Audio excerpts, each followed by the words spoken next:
Os humanos passam a vida inteira perseguindo o dinheiro. Trabalham por ele, brigam por ele, casam por ele, se separam por ele, mas, curiosamente, poucos conseguem explicar o que ele realmente é. Fascinante, mas o que eu sei, sou apenas um gato. A pergunta que quase ninguém faz: o que é dinheiro? Parece uma pergunta simples, mas não é.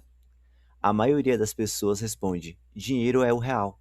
Ou dinheiro é aquilo que eu uso para comprar coisas. Mas isso é apenas uma parte da resposta. Dinheiro não é apenas uma nota, não é apenas uma moeda, não é apenas um número na tela do banco. Dinheiro é uma tecnologia social, uma ferramenta criada para resolver um problema antigo da humanidade: como trocar valor com outras pessoas. Ou seja, antes do dinheiro, os humanos precisavam negociar diretamente. Você queria pão, o padeiro queria sapatos. Você não tinha sapatos, parabéns, sem pão. Antes do dinheiro, o escambo. Antes do dinheiro existir, as pessoas faziam trocas diretas. Isto é chamado de escambo. Exemplo: uma pessoa tinha peixe, outra tinha trigo. Se as duas quisessem trocar, ótimo, mas havia um problema. E se o pescador quisesse trigo, mas o agricultor não quisesse peixe? A troca não acontecia. Este problema é chamado de dupla coincidência de desejos. Para uma troca funcionar, as duas pessoas precisavam querer exatamente o que a outra tinha. Isto era lento, ineficiente, limitado. Imagine tentar pagar o aluguel com galinhas. Embora, sinceramente, dependendo do banco, talvez fosse uma melhoria. O escambo funcionava em comunidades pequenas, mas não servia para sociedades maiores. A humanidade precisava de algo melhor: o nascimento do dinheiro. Com o tempo, alguns bens começaram a ser aceitos por quase todo mundo, não porque todos queriam consumir aquele bem, mas porque todos sabiam que outras pessoas aceitariam depois.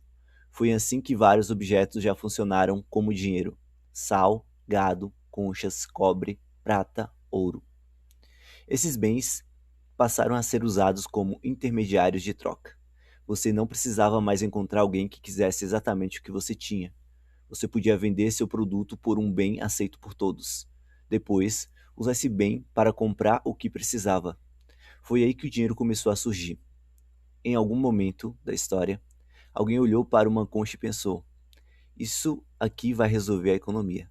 E de certa forma, resolveu. Humanos são estranhos, mas às vezes funcionam. As três funções do dinheiro. Para algo ser considerado bom dinheiro, ele precisa cumprir três funções principais. Primeira função: meio de troca, ou seja, serve para comprar e vender.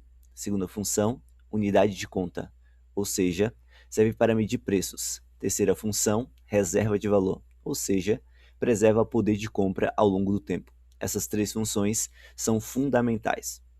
Mas aqui começa o problema: nem todo dinheiro cumpre bem as três funções. Um dinheiro ruim até compra coisas hoje. O problema é o que ele compra amanhã. Vamos analisar cada uma. Primeira, dinheiro como meio de troca. A primeira função é ser meio de troca. Isso significa que o dinheiro precisa ser aceito pelas pessoas. No Brasil, usamos o real. Nos Estados Unidos, o dólar. Na Europa, o euro. Essas moedas funcionam como meio de troca, porque as pessoas são obrigadas ou incentivadas a aceitá-las dentro de seus países. Você trabalha, recebe em moeda local, vai ao mercado, compra comida, paga contas. Até aqui tudo parece funcionar. Mas ser aceito não significa ser perfeito. Veneno também pode ser amplamente distribuído. Popularidade não é qualidade. Segunda, dinheiro como unidade de conta. A segunda função é ser unidade de conta. É através do dinheiro que medimos preços. Por exemplo, um café custa 8, um aluguel custa 1.500, um carro custa 80 mil. O dinheiro funciona como uma régua. Ele mede o valor das coisas. Mas imagine uma régua que muda de tamanho todos os anos. Como medir algo com precisão? Esse é o problema de uma moeda que perde poder de compra. Ela continua medindo os preços, mas a própria unidade de medida está se deformando. É como medir uma mesa com uma régua de borracha, mas chamar isso de política monetária. Quando o dinheiro perde valor, os preços parecem subir, mas muitas vezes o que está acontecendo é o contrário, a moeda está ficando mais fraca. Terceira, dinheiro como reserva de valor.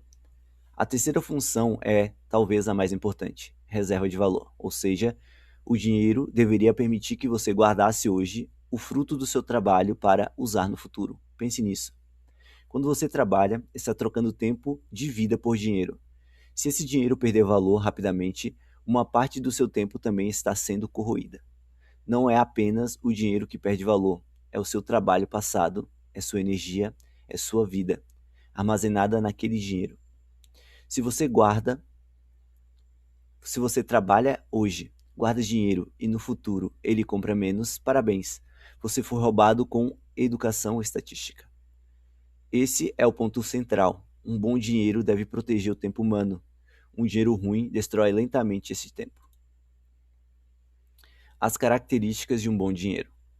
Ao longo da história, algumas características fizeram certos bens funcionarem melhor como dinheiro.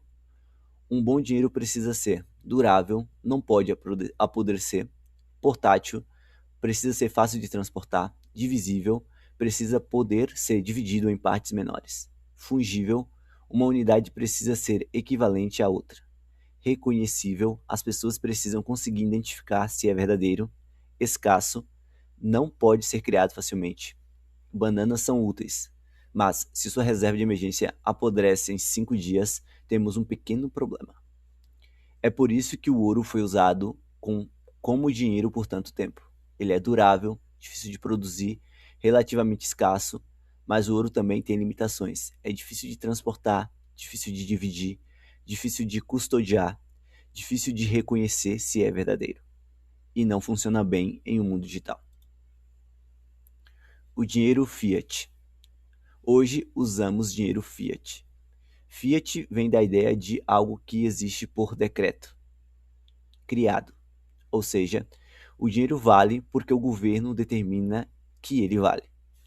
O real, o dólar e o euro são moedas fiduciárias. Elas não são lastreadas em ouro e não são lastreadas em basicamente nada.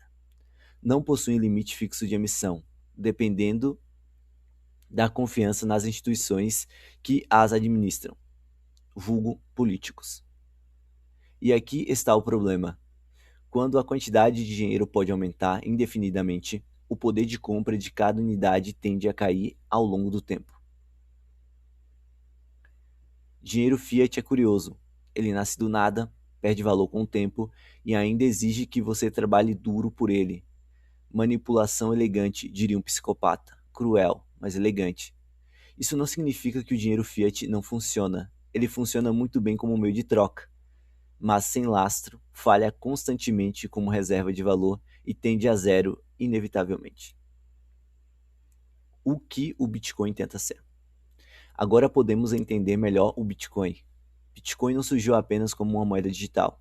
Ele surgiu como uma tentativa de criar um dinheiro com regras claras, oferta limitada, emissão previsível, sem autoridade central, transferível globalmente, divisível em 100 milhões de satoshis, verificável por qualquer pessoa. Bitcoin tenta resolver um problema antigo: como criar dinheiro que ninguém consiga manipular facilmente. Os humanos passaram séculos tentando escolher quem deveria controlar o dinheiro. Satoshi fez uma pergunta melhor: e se ninguém controlasse? Essa é a grande diferença. Bitcoin não exige confiança em uma pessoa, em um banco, em um político, em uma empresa. Ele exige verificação, código, rede, matemática. Mas Bitcoin já é dinheiro? Aqui precisamos ser honestos. Bitcoin ainda não é usado no dia a dia pela maioria das pessoas.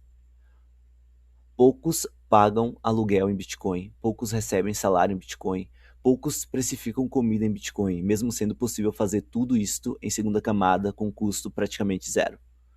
Então, ele ainda não é uma unidade de conta dominante. Também ainda não é um meio de troca universal. Mas ele tem sido estudado principalmente como reserva de valor digital. Por quê?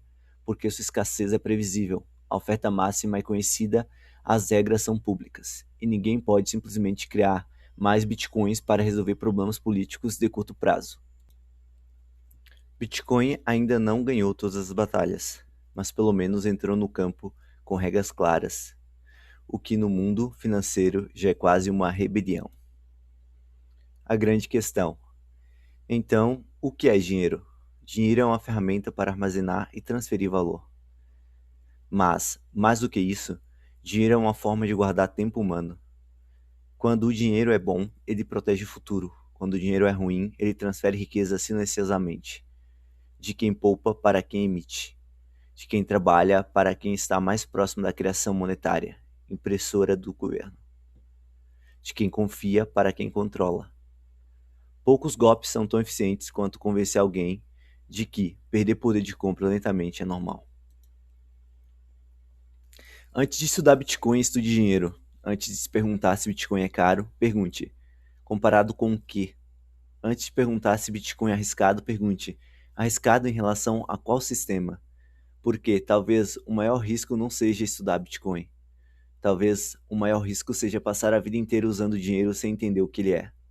Os humanos dizem que tempo é dinheiro, mas depois guardam o próprio tempo em uma moeda que derrete. Poético, trágico e perfeitamente previsível. No próximo episódio, como os governos criam dinheiro e por que isso afeta seu salário, seus preços e sua liberdade. Mas o que eu sei, sou apenas um gato. Não confie, verifique e opt out.